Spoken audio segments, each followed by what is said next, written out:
¿Alguna vez has querido acceder rápidamente a una aplicación o función específica de tu teléfono, pero te resulta tedioso abrirla cada vez?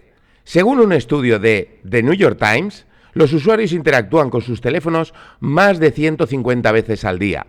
Esto significa que cada segundo cuenta y no queremos perder tiempo navegando por nuestros teléfonos.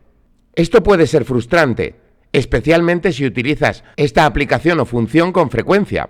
Además, puede hacer que pierdas tiempo valioso que podrías estar aprovechando para hacer otras cosas. Un estudio de Deloitte muestra que los usuarios pasan un promedio de 3 horas y 15 minutos al día en sus teléfonos móviles. ¿No sería genial ahorrar tiempo en cada interacción con tu teléfono? Hay una solución fácil para esto. Puedes crear accesos directos para acceder a aplicaciones o funciones específicas en tu escritorio de Android. Simplemente mantén presionada una aplicación en el escritorio y selecciona Crear acceso directo. De esta manera, puedes acceder rápidamente a la función que necesitas sin tener que hacer todo el recorrido para abrirla. Según un estudio de Harvard Business Review, ahorrar solo unos segundos en cada tarea puede tener un impacto significativo en la productividad y la eficiencia a largo plazo.